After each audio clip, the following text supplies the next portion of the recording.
VP. Good morning and welcome to Morning Joe. It is Wednesday, August 7th. Good to be with you. With us, we have the host of Way Too Early, White House Bureau Chief at Politico, Jonathan Lemire, MSNBC contributor Mike Barnicle, professor at Princeton University, Eddie Glaude Jr., special correspondent at Vanity Fair and host of the Fast Politics podcast, Molly Jong-Fast, co-host of MSNBC's The Weekend and former senior advisor and chief spokesperson to Vice President Kamala Harris, Simone Sanders Townsend. Also with us, MSNBC contributor and author of the book How the Right Lost Its Mind, Charlie Sykes. Good to have you all with us.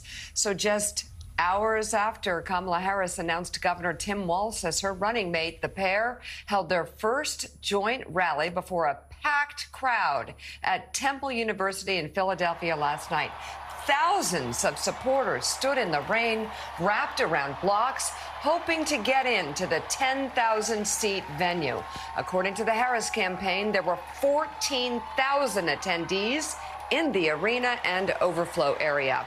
On Truth Social, the Harris campaign mocked Donald Trump with a photo comparing last night's crowd with a rally Trump held at the same venue in June. There you go. Difference in crowd size, which I guess is important to Donald Trump. In her remarks last night, Vice President Harris praised Walz and explained why she chose him to join the ticket. Governor Walz then spoke about his own experience and background, and they both explained what they see is at stake this November. To those who know him best, Tim is more than a governor. To his wife, Gwen, he is a husband. To his kids, Hope and Gus, he is a dad. To his fellow veterans, he is Sergeant Major Walz.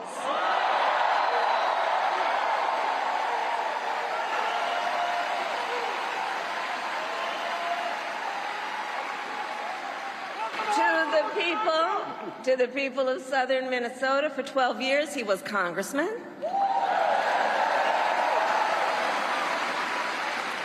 To his former high school students, he was Mr. Walz.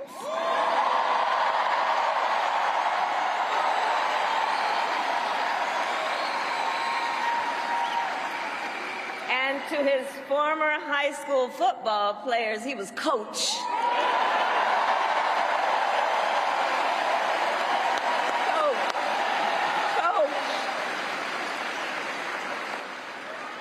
And in 91 days,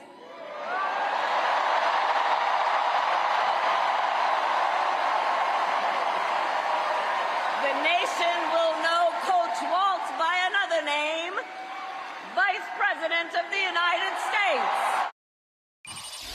Donald Trump sees the world a little differently than us. First of all, he doesn't know the first thing about service.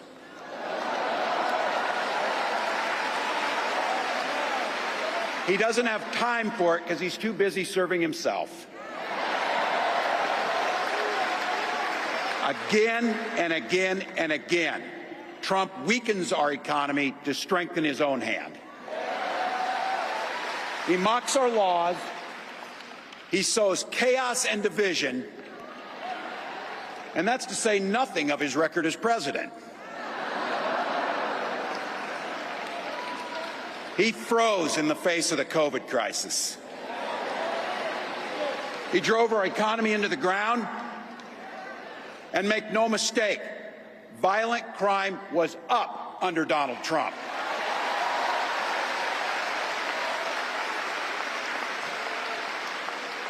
That's not even counting the crimes he committed. And so now we got some work to do. We need to move to the general election and win that. And to all the friends, listen, we also need to level set. We are the underdogs in this race. But we have the momentum, and I know exactly what we are up against. When we look at folks, we see in our fellow Americans neighbors, not enemies. Not enemies.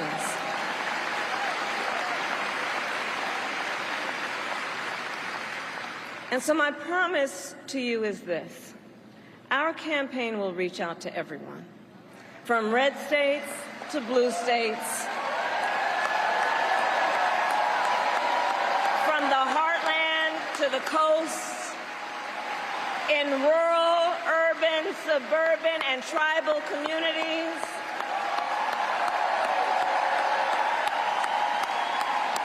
We are running a campaign on behalf of all Americans. And when elected, we will govern on behalf of all Americans. So according to the campaign, as of 6:30 last night, more than $20 million has been raised in the hours after announcing Governor Walz as Harris's running mate. It was quite an event. So what do you think? I think it was a really great, strong start. There was a real contrast from the get-go. You could really see joy and exuberance versus grievance and retribution, which would be the Trump campaign. Love versus hate, if I can. A lot of people on Twitter, Ted Lasso was trending as it's the Ted Lasso campaign. And it's interesting because I think we both have expressed that Josh Shapiro is supremely talented and was an incredible choice as well. And at the same time, I can see the strategy because he will stay in Pennsylvania for the next 3 months and he will campaign his heart out across that state. And Tim Walz, I think, proved himself to be pretty talented as well on the main stage and had an authentic touch that really could break through. What did you think? Very formidable politician. There are a lot of people who just shrink on the big stage. He did not. He did not. He remained a big presence there. They both did. I've got to say, Kamala Harris is just in these events, one event after another, that she has exceeded just about everybody's expectations, at least in American politics and in the media. She did it again last night. The way she carries herself, the confidence that she shows. There's just a lot of people that did not, if you look what they were saying about Kamala Harris the day before Joe Biden dropped out, most Democrats were fretting that she couldn't carry it. She couldn't handle it on the big stage. I'll tell you what, she has transformed herself in a way that even Republicans that will be voting for Donald Trump have admitted she has. And he did very well. It was again very folksy address. Mike Barnicle, some real digs in there. Yeah, real folksy address. Has a great biography, one that I've long wondered why Democrats didn't get out front more often. A guy that was born on a farm in Nebraska, guy that was raised in a town of 400. We're talking about understanding community. Served in the military just like his dad. 24 years. Got his college degree with the GI Bill. All this very, very positive. And you actually have a contrast in two campaigns here. It does remind me, in 1980, Reagan, in large part, people looked past Reagan's ideology when he was seen as being more conservative than where America was at that time. Ronald Reagan was a dramatic break from the FDR coalition that had ruled America since 1933. But it was optimism, sunniness, hope. Ronald Reagan always talking about how he truly believed America's greatest days were ahead of them. And there was on the other side Jimmy Carter and malaise. So ideology didn't count for that much that year. I think it's the same thing here. Tim Walz, the governor, not the House member, but the governor, has some issues that I think Republicans are going to try to exploit. And we'll get to those in a little bit. But first, I was struck, Mike, that you could turn down the volume and watch that rally last night. And you could turn down the volume on any Trump rally. And it would just be obvious. You have on one side hope, optimism, and joy. You do. It's evident, just the visuals evident. Hope, optimism, joy. And on the other side, with the volume turned down, you see anger, chaos, and of course, the promise of retribution. In campaigns like this, it's always a surprise to people like me that sometimes ideology just doesn't matter. I mean, Americans in 2008 did not care that Barack Obama was the second or the third most liberal senator in the United States Senate. They cared about hope and change, and they carried him across the finish line in dramatic fashion. You know, Joe, that's a very interesting observation that you just pointed out, the Reagan campaign of 1980.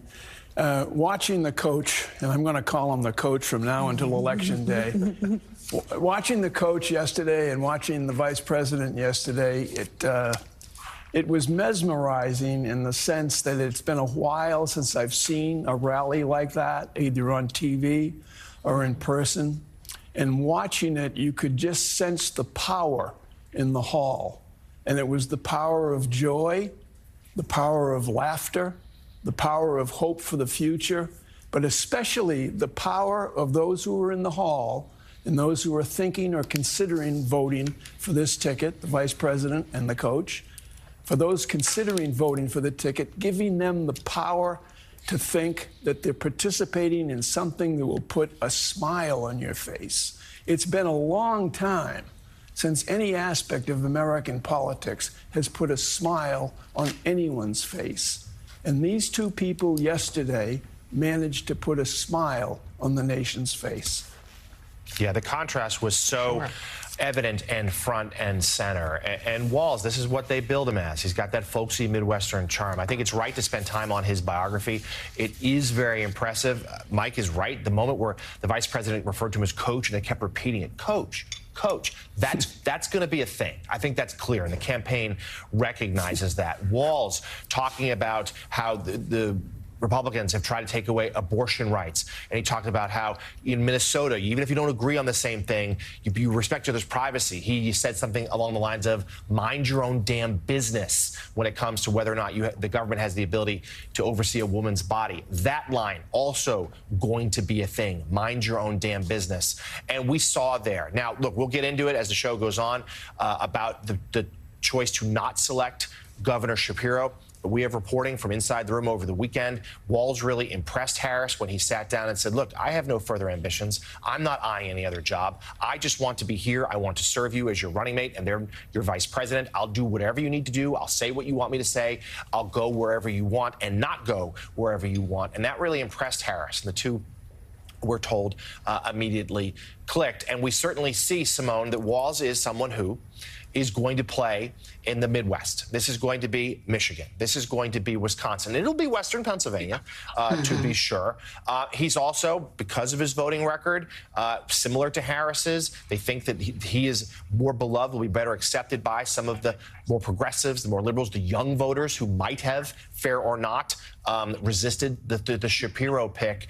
Give us your analysis as to why Vice President Harris, someone for whom you used to work, went with Walz, and what you saw last night. So I'll start with what I saw last night, and the energy in the room was electric. But I also saw, and I was texting with folks as it was happening. I said, "This is a long speech," and many folks in the vice president's orbit, they text back and said she had a lot she wanted to say tonight about Governor Walz, and we saw that there was a lot of bio, and I thought it was important, frankly, that it was the vice president that was delivering that bio, talking about her running mate, her pick, in her own words, describing, pulling out pieces of his story, whether it's when he was a coach at the high school and a student came to him saying he wanted to start a gay-straight alliance, and Governor Walz, Coach Walz at the time, knew how important it would be and what a signal it would send if, in fact, she got engaged and involved, and he signed up to be the faculty advisor, right? Like, that's a story that resonates with the vice president because of her background while she was district attorney and whatnot in AG, ensuring that when marriages happened, LGBTQ marriages happened in California. That is something that is key to her story, key to Coach Walls' story, and also I think important for Americans across the country. So she went through and she picked out things in the bio for her to deliver that she thought was important, that aligned with her vision, but also that I think that she and her team thought would speak to a wide variety of folks across the country. I think when it comes to picking or selecting Governor Walz as her running mate, it was the chemistry between them, is my understanding, but also that they had similar planes in terms of the role of the vice president. And the vice presidency, it can look different depending on who the president is, right, and what a president is looking for. I think that the role the Vice President Harris plays for and fills for now President Biden is similar to that in many regards to the role that Vice President Biden filled for President Obama. It's different, I believe, than from what Mike Pence and Donald Trump had. And so Governor Walz had a similar vision for the vice presidency. When you were the vice president, I've said this before, your name is on the door, but it's number 2 on the door. And you need to be comfortable with your name being number 2 on the door. When you are the vice president, you are often, the president asks you to do tasks, sometimes that you want, sometimes that you don't want, but you don't, if the president asks you to do it, you serve at the pleasure of the president and you do so. That is your governing partner. So I just think that Governor Walz, the vice president, felt like he made sense for her. He was someone she wanted to work with. And this is the first presidential level big decision that one makes as a presidential candidate. And I think with this pick, she was clear that she is in the driver's seat. Charlie Sykes, you are in the state that Walz has to deliver in, Wisconsin, in Michigan, and in Western Pennsylvania, and deliver with more moderate voters. Now, there's sort of a three, for people that have followed his career, there are 3 Walzes. There is, of course, the bio Walz, who plays very well in those states. There is House member Walz, Congressman Walz, that has had a very moderate record, played very well in that state. And then there's Governor Walz. And here's my question to you. Republicans have already started in on his response to the 2020 riots in Minneapolis and St. Paul. Republicans have already started in on where he is on cultural issues, on being being a state that would be sort of a sanctuary state for younger people who are transitioning, who may have had court orders ruled against them in other states, and also his 2020 COVID response. I'm curious, and I know that's what Republicans are going to be running against. And as I say on this show all the time, people like me think ideology rules, all of these undecideds, and so many times just doesn't. I'm curious what you think about how this pick is going to play in the states that matter most, in your community, in your state. Well, initially, I admit that I was surprised and disappointed by this choice. I thought that Josh Shapiro was the more obvious choice. Walz is much more TBD. Sometimes governors have a hard time scaling up. And I think it's very, very important for this ticket to appeal and reach out to the center and to moderate voters. I thought they would have done that with Shapiro. I think it's more of a question mark with Walz. But I think you're asking exactly the right question here. How does this play? And it's funny. I wrote my Substack newsletter late last night, that maybe we're thinking about this all wrong. And I came down exactly where you are on all of this, that we're so used to thinking of this in ideological terms when maybe it will be something else. Maybe it will be not decided on policy, but decided on personality and perception. His biography, the vibe that he gives out, he may have a very progressive governing record, but he reads moderate and he talks like a regular person rather than a politician, which will play well in rural areas. Look, there are 3 big constituencies here in Wisconsin. Three crucial constituencies. Number 1 is the Democratic base in Milwaukee and Madison. Can they generate enough enthusiasm to turn out big numbers? I think the indicators are right now, they're certainly headed in the right direction. Number 2 is the white rural vote that Democrats have been shedding. And Tim Walz can come in and he will speak their language. He may not have the policies, that might align, but he will speak their language. And then the third major constituency is the area I live in here around Milwaukee, which is the moderate, skeptical Republicans who have been drifting away from Donald Trump. And that's the big question mark. Will the Republicans be able to identify this ticket as, cast it as, this is a far left ticket? You may not like Trump, but this is way outside the norm. Or will this be, and I think your analogy is really powerful, like 1980, like 2008, where people were saying, I'm not voting on going down this menu of ideological issues. I just like these guys. I am tired of the status quo. I want something else, and I'm excited.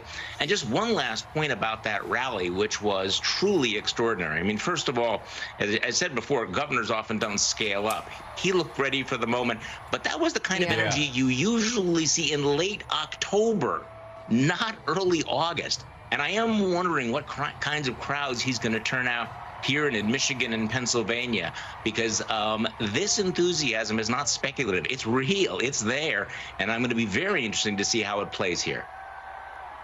Yeah, and it's interesting. I mean, given some of his concepts on policies right now, I think the contrast is potentially perfect, Joe. When women across America have lost 50 years of freedoms, 50 years of rights, their health care is in jeopardy, he will make a very good argument. And hearing it from him, the way he talks, I think will be very impactful. I think so. It was one of the stronger parts of the speech last night. He had many strong parts of the speech, but when he started talking about the challenges he and his wife had having their children, it's certainly something that related not just to women, but also to men, to family members. So yeah, we shall see how it goes. Again, the Trump campaign came out yesterday very relieved it wasn't Josh Shapiro. Said it all day, and they've been saying leading into it the only person they feared was Josh Shapiro, and Josh Shapiro, I would say, is a candidate to fear. This is him speaking last night before the new Democratic ticket took to the stage. Let's play Pennsylvania Governor Josh Shapiro. I want to talk about Tim Walz because, Philly, in a minute, he's going to come out here, and I want you to give him a whole lot of love. Tim Walz is a great man. Tim Walz is an outstanding governor. Tim Walz is a teacher. Tim Walz is a guardsman. Tim Walz is a great patriot.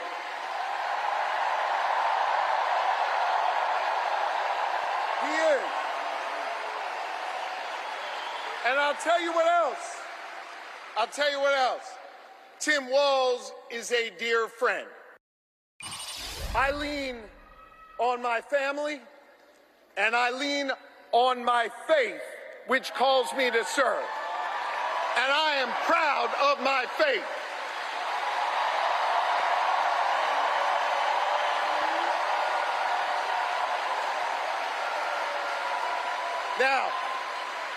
Now hear me. I'm not here to preach at y'all, but I want to tell you what my faith teaches me.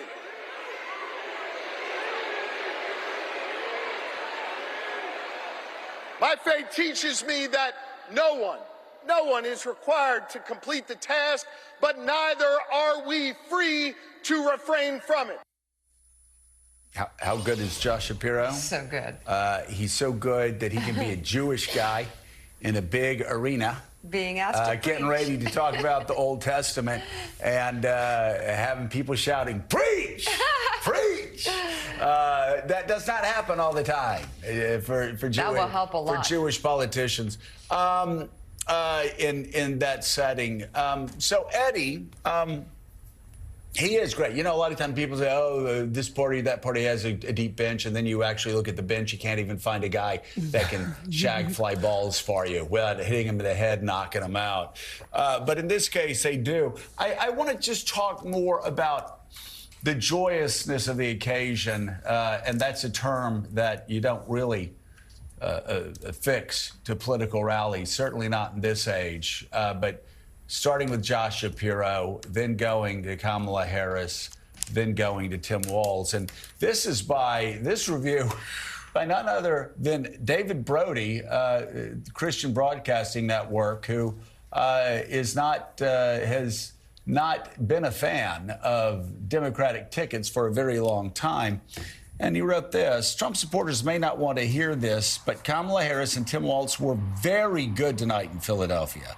She came across as measured, confident, fully in control. It was an optimistic speech full of hope and change.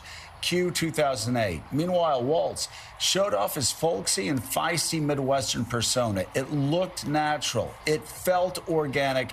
The crowd was large and energetic.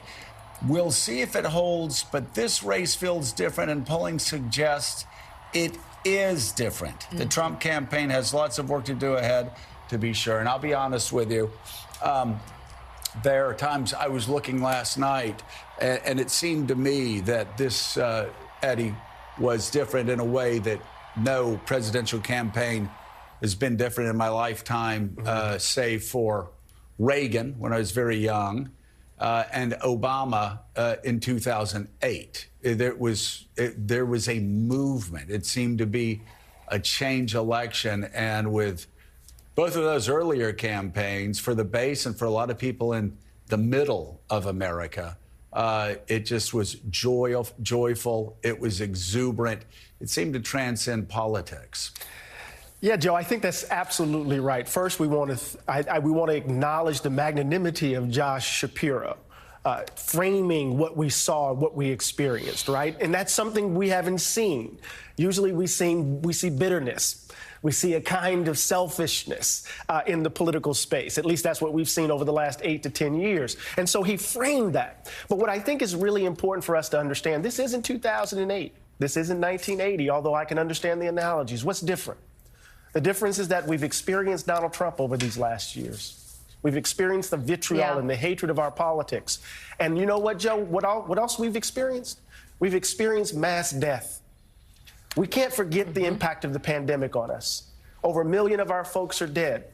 People we loved, folks who are not sitting at the dinner table, folks we can't go by the house and have Sunday dinner with. These folk are gone. And we've been trying to move on as if that hasn't touched us in our hearts. And you combine that with the ugliness of our politics, we're not okay. We're not okay. And so the fact that we saw that exuberance last night, that joy, underneath it is exasperation, right? Is a kind of exhaustion, right? A fragility. And so we're clinging to this. So it enters into this existential space, right? That it's actually a sense of hopefulness tied to what we've been through. Now, that means that it's fragile, it's vulnerable, but it's going to be intense. And so that's what I think we saw last night. And I think we need to understand it for what it actually is. Great point. And I will say, really great point. I will say also, Republicans, I talked about the attacks. Republicans already coming out on the governor's COVID response in 2020, on the 2020 riots, as well as trans issues. Just you go down those. And the first two, at least, Donald Trump just does not check off. I was really glad that Tim Walz brought up COVID. Yeah, so if they really believe that they're going to be able to go use COVID as an issue, make COVID an issue in this race, then you're going to go back to bleach, injecting bleach. That the lie, repeated lies. Not telling the American people about it. Repeated lies about it's only one person coming in from China. It's only 3 people coming in. It's going to be gone by springtime. You can go down all of those lies. You can go down governors, conservative governors like Ron DeSantis criticizing Donald Trump during the campaign for what he did, his reaction that brings in all the anti-vaxxers who vote for Donald Trump mad at the vaccine. I mean, it's just a lot of cross currents. So I would say that's going to be neutralized. Also, the 2020 riots. He doesn't want to talk about 2020 and the riots. He doesn't want to talk about crime because crime did go up under. So, again, that's another one that will most likely they can put it out there you're just going to have a he said, she said on those two issues. And again, the joy and exuberance, Molly Jong Fast, that you saw yesterday in that crowded auditorium, 12 to 14,000 people in Philadelphia, they made it very clear that they want to take the country in a very different direction, and they have a lot to work with on the Trump side. And what they showed last night, Kamala Harris and Tim Walz, is that they came to play. I mean, there were some digs in there that we won't talk about, but they are very clear that they are going to go after Trump on everything. And I love the fact that Tim Walz brought up COVID and brought up all the not only mistakes that were made, but willful decisions to mislead the American people. So I have interviewed Tim Walz before, so I knew what he could do. And I feel like and Democratic governors knew what he could do because he was the head of the Democratic Governors Association. So when I saw that he was in contention, and he called me and said he was in contention, and I thought to myself, this guy is really a good orator. And what I thought was that it was a reach out to rural voters, because here's a guy, he ice fishes, he's a hunter, he does butter carving, which again is not such a popular thing in urban areas. I mean, he's he is a rural person, and he went to college on the GI Bill. He was the highest ranking enlisted man. This is a person who is really part of this rural America, and he really makes the case for how government programs can help people. His father died when he was young, and he enlisted in the Army to pay for college. And I think that is a really important, we don't necessarily hear that message so much in politics today. And so I really do think, I sort of thought in my head, this guy, he really is kind of a rural American success story. And remember, he was born in Kansas, so he has really part of rural America. Yeah, and I just one correction there.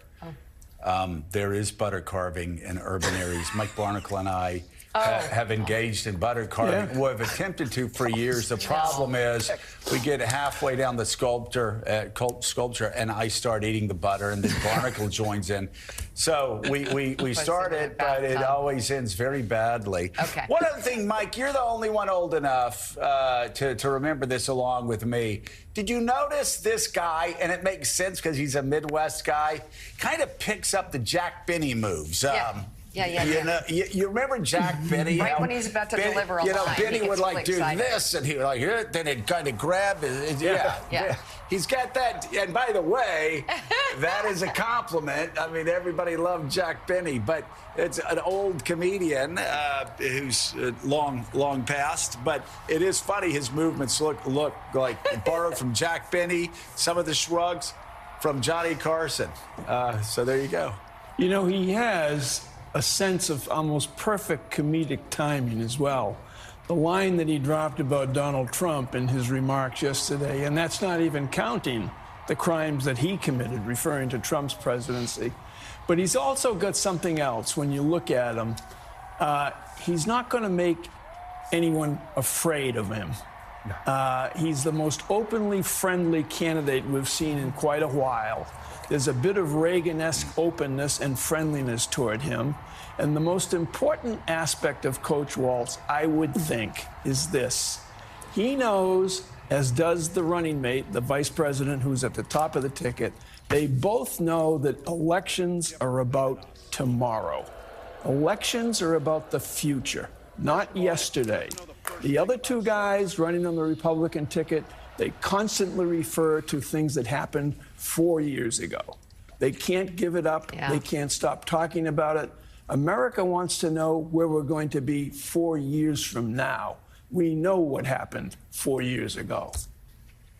A friend texted me during the speech and goes, he's the Ted Lasso candidate. You have to believe. And in a way, you can see him talking in that stadium or in a gymnasium full of kids going nuts after a football game or during a rally. He's the same guy. You get a really authentic quality from him. Yep. It was a good start. There's no question. You can see, and a scene from Ted Lasso, yeah, where Ted Lasso would say to the team in the locker room, and fellas, reminds me of the golden rule. Shaking their head, and he goes, "Mind your own damn business." Exactly. What? That was one of his lines last night. Simone rule? Sanders Townsend, thank you very much for coming on this morning. We appreciate it. And still ahead on Morning Joe, we'll be joined by David Plouffe, who's now a senior advisor to the Harris campaign. But first, we'll be joined by a reporter who's covered the Trump era from the very beginning and is out with a new, in-depth look at Trump's life as ex-president. You're watching Morning Joe. We're back in 90 seconds. Mom, Dad, the new school year is a chance to show off what I'm into. You know how I love dinos? How I talk about dinos all the time? Like at all 3 meals, in the car, through the bathroom door, blah, blah, blah, dinos, dinos, dinos. Well, I've evolved, and it's all about sharks now. So for back to school, let's just focus on sharks and only sharks. And if it's not sharks, it's not for me. I've always had dreams and aspirations before Proactive, but everything was always placed on hold because of my confidence level. Get Proactive and get America's #1 acne routine for clear skin that stays clear. Proactive has routines formulated for almost every type of skin. When I first started using Proactive, every time I kept the routine going, it just kept getting better. I finally got the confidence I needed to create the dreams that were sitting in my head. Get this free pore cleansing brush with your first order. Go to Proactive.com now. When I was working in the Senate, I didn't realize that it's the perfect training for the job that I have now. Covering government, covering politics, the complexity of it all. You learn how to explain that and how to live through that when you work in this building. Mastering the detail is crucial to being able to present anything that happens in Senate buildings like this or any of the other news centers that we have to focus on every day.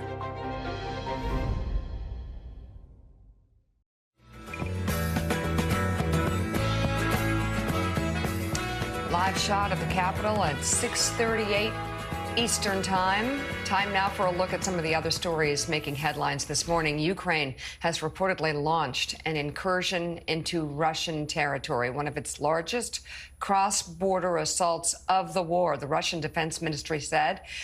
As many as 300 Ukrainian troops, supported by tanks and combat vehicles, attacked the Kremlin's positions north of Kharkiv.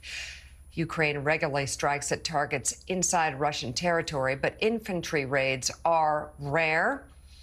So 4 historically black medical schools are getting a big boost courtesy of Michael Bloomberg's initiative. The billionaire's organization is donating $600 million to support the training of future doctors. The donations are aimed at addressing systemic inequity in healthcare and underinvestment at HBCUs. And fans of Saturday Night Live have a new role in mind for actor Steve Martin. They want him to play the Democrats' vice presidential nominee, Tim Walz, in the upcoming season. It's already confirmed that Maya Rudolph is returning this fall to portray Kamala Harris. Oh, my God. She won an Emmy for the role back in 2020. Too good. She's so I do great. think that could work. He'd be fantastic. Kind of perfect, right? Oh, my gosh. All right. Generally, we don't bother to read the former President Donald Trump's deranged posts on social media. But this one is so unstable and so unhinged, it's important that Americans maybe know just how imbalanced the Republican nominee is.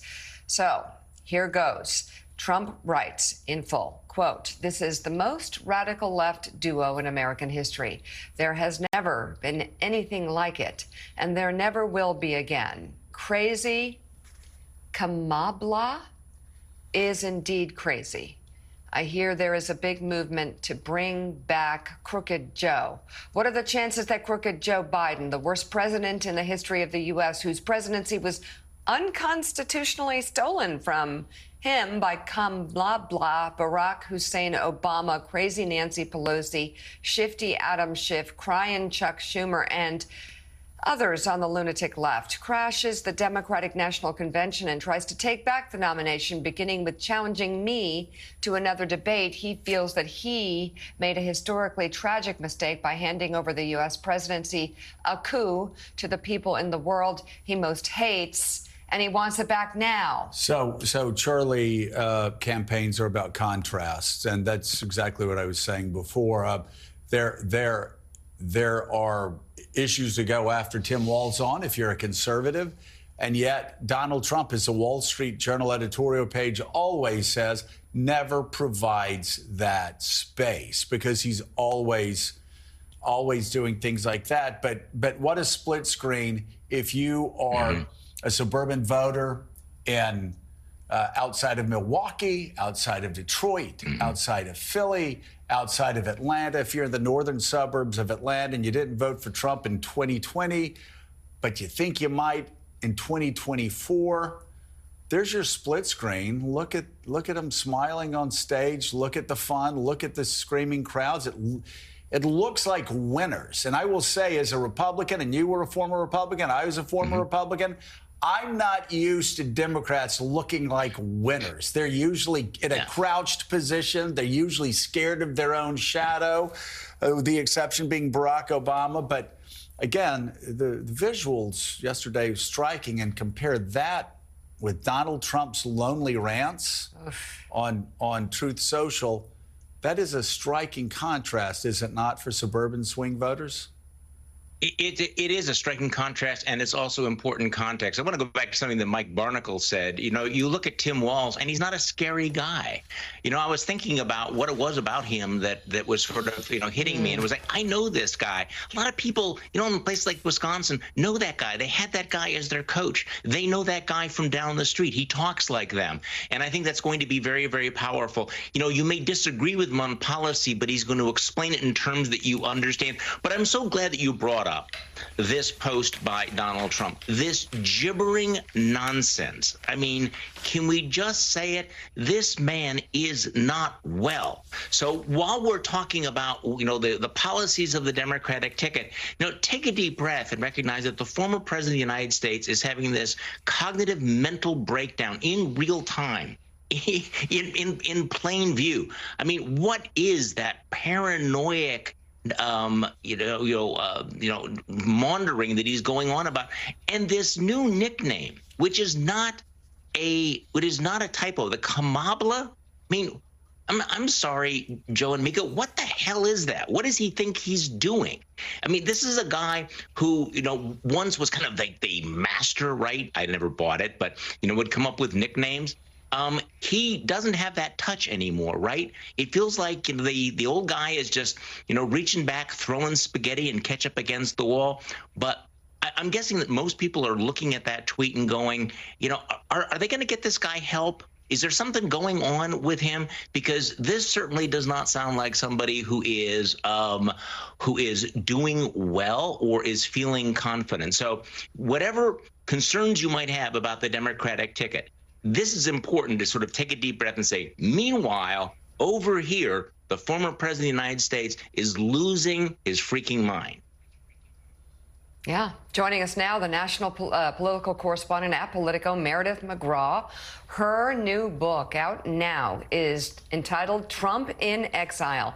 And in it, she chronicles the former president's political comeback from being a pariah after the January 6th insurrection and his second impeachment to becoming the GOP presidential nominee once again. Thank you for coming on the show. Congratulations on the book. And given sort of how Charlie just framed it in his last post, how the former president is behaving, what more can you tell us about his post-presidency?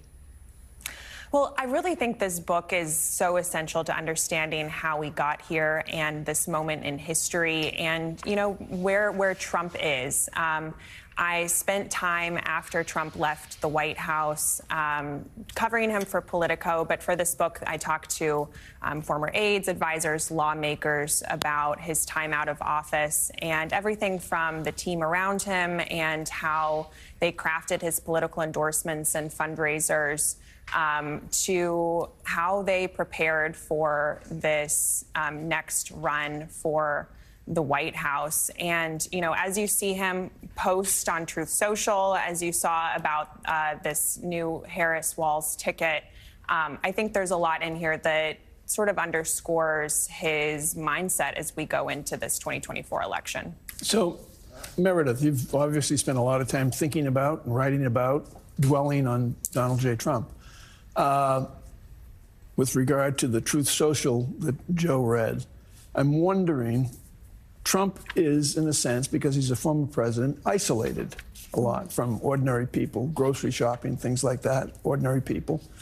Is the isolation in Donald Trump part of what prevents him from talking about the future and restricts him to talking about the past, which is filled with grievance, hatred, unrest, internal unrest in Trump himself?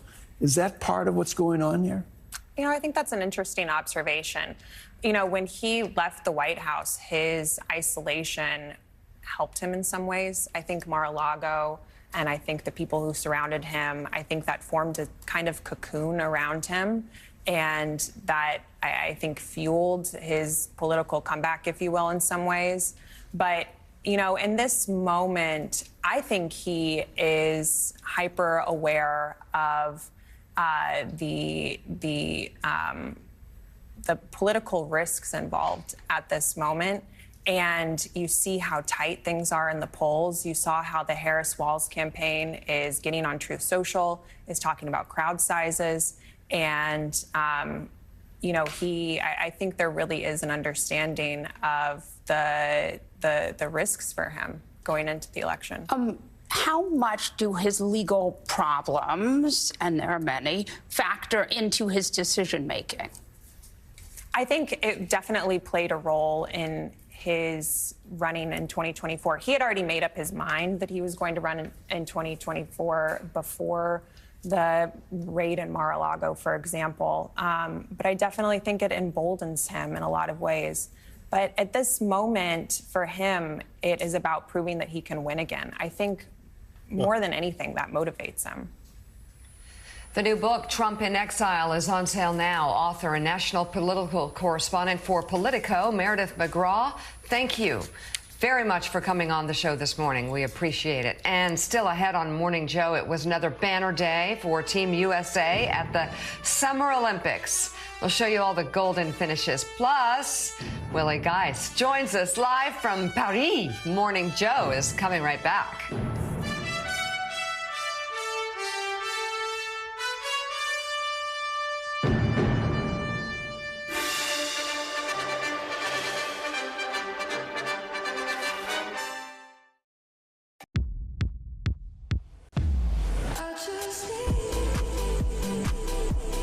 The excellence of driving a Buick is matched by the excellence of the dealership experience when you own a Buick.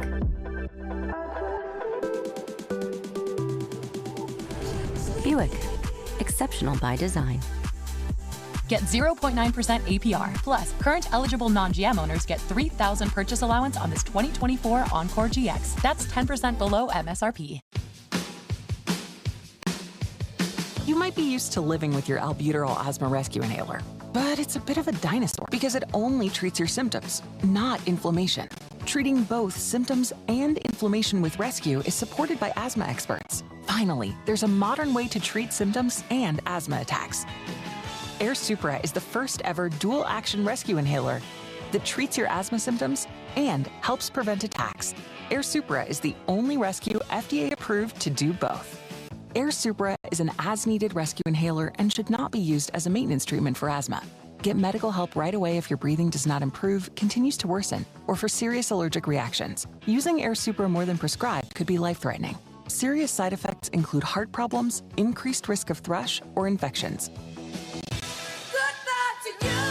Welcome Welcome to the modern age of dual-action asthma rescue. Ask your doctor if Air Supra is right for you. Okay, team. Oh, thank you so much. I couldn't have done it without you. Honestly, I don't do a whole lot here. I'm really just here for the AT&T internet. It's super fast. So any pre-launch concerns? What if nobody buys them? That's mean. Or what if everybody buys them? Oh, I hadn't thought of that. That's probably not going to happen. Can we handle that kind of traffic? The network can handle it. I downloaded 8 hours of true crime stories just during our last video call. I'm learning a lot. Refresh your space with a mid-century makeover at Ashley. During the Labor Day sale, discover statement pieces starting at $499.99. Plus, get 0% interest for 5 years on in-store purchases, so you can shop now and pay later. From rich, solid woods to velvet-like textures and beyond, you can find timeless styles with a modern twist for every room. It's time to get retro with Ashley. Shop more Labor Day deals in-store and online.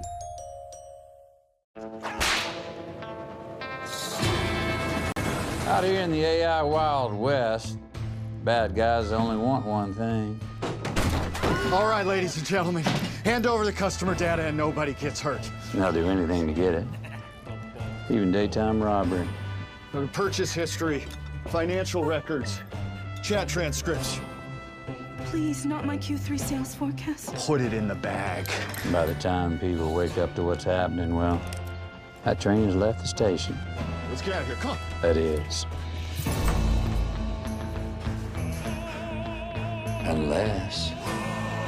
Unless what?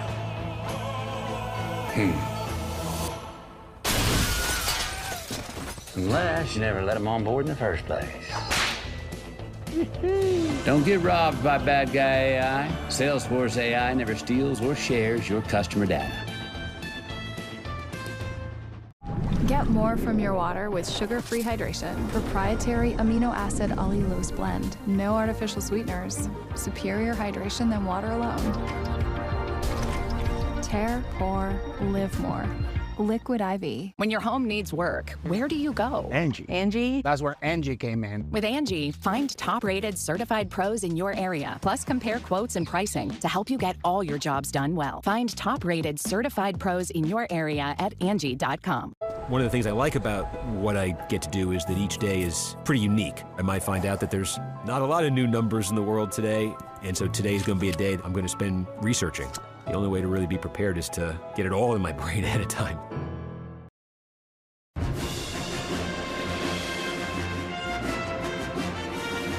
A beautiful live shot of Paris. It's been nearly 2 weeks. I'm not tired of looking at that city. And indeed, the 12th full day of Olympic competition is underway in Paris.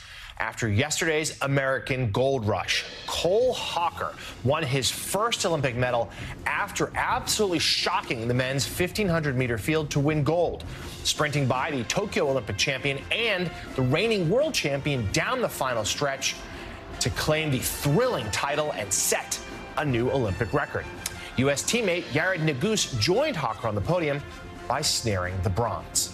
Later, American Gabby Thomas sprinted to victory in the women's 200-meter final, adding a gold to the bronze she took home from that same event in Tokyo 3 years ago. And her American teammate, Brittany Brown, claimed bronze in that race by just 0.02 of a second. To the mat now. 20-year-old American wrestler Amit Elor made history with a gold medal in the women's 68-kilogram division, becoming the youngest U.S. wrestler, male or female, to win an Olympic gold medal.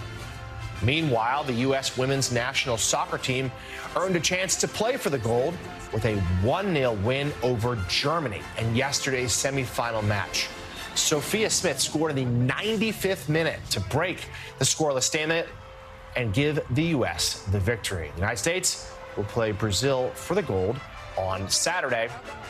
And the U.S. men's basketball team simply rolled by Brazil in a 122-87 quarterfinal victory to set up another meeting with Serbia, this time in the semifinals. 2 more wins will net Team USA its 5th consecutive gold medal in men's basketball. And take a look at the standings. The United States now leads the Olympics in all medal categories. Joe, we'd had the lead in total medals pretty much from day one, but we have now caught and passed China for the gold. America is already great. There you go. America, wow. already great. Already great. USA. Don't need to make it great again. Let's bring in Willie Geist.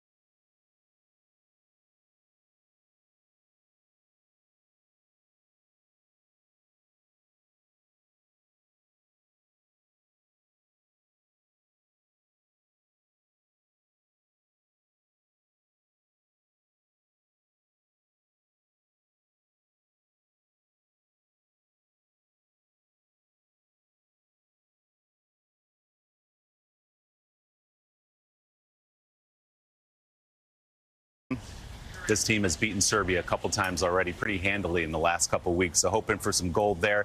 Kevin Durant, by the way, last night became the all-time leading scorer in the history of the American Olympic teams, passing Lisa Leslie, the great women's player. He tweeted out a photo last night posting his respect to Lisa Leslie, said records are meant to be broken, and just a cool shot of maybe like the world's greatest AAU team, just chilling with their backpacks, waiting for the bus. There's Durant and the Dream Team. On the track, Gabby Thomas winning the 200 meters pretty handily. She's amazing. Gabby Thomas graduated a few years ago from Harvard with a degree in neurobiology, then went on and got her master's in public health at the University of Texas. And in her free time, found time to be perhaps maybe the fastest woman on earth. Great story there, too, in that 1,500 meter with Cole Hocker. A complete stunner there. This was billed as a showdown between the two leaders in that event, a guy from Norway and a runner from Great Britain. And Cole Hocker comes from the inside, finds a little space on the rail and sneaks by to win and sets an Olympic record, 3 minutes, 27 seconds. That's only 100 meters short of a mile.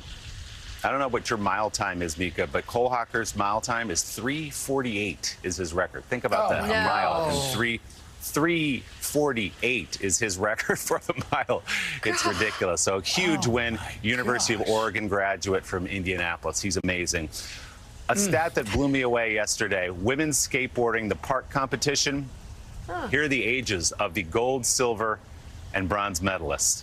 14, 15, and 16. A 14-year-old. She just turned 14 in May a couple of months ago. No. Her name is Arisa True from Australia. She is your gold medalist. No one over the age of 16 in that picture on the podium. And some high hopes for some of the Americans, men in that event here later today. One other note, I've got a piece I've been working on for NBC Sports that will air tonight on the Olympic Zone on NBC. Incredible story about the IOC refugee team. This is 37 athletes representing 11 countries, and they are refugees. And that is Masuma Alizada. She's an Afghan cyclist. She is the captain of the team. She competed in Tokyo. Now she leads this team here in Paris. She fled the Taliban. Her crime was being a young woman who liked to ride her bike, said she would have stones thrown at her, fled Afghanistan, came to France, where she now lives and has been able to train and become an Olympic-level athlete. That refugee team is incredible, and we've got a story about them coming up tonight on NBC, guys. So another busy day here ahead in Paris. I love it. Willie Geist reporting from Paris. Thank you very much. We look forward to your piece tonight. And at exactly the top of the hour, we turn back to last night's packed rally in Philadelphia, where Vice President Kamala Harris and her new running mate, Governor Tim Walz, kicked off their 2024 election campaign. Here now are some of the highlights. Since the day that I announced my candidacy, I set out to find a partner who can help build this brighter future.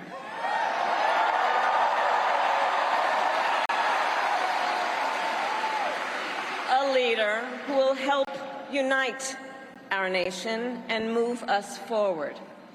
A fighter for the middle class. A patriot who believes, as I do, in the extraordinary promise of America.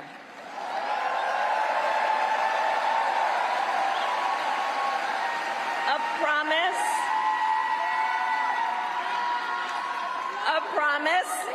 of freedom, opportunity, and justice, not just for some, but for all.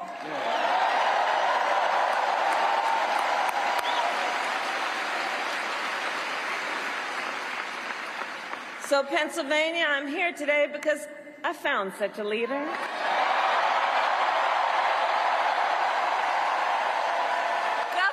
Tim Walz of the great state of Minnesota. Some of us are old enough to remember when it was Republicans who were talking about freedom.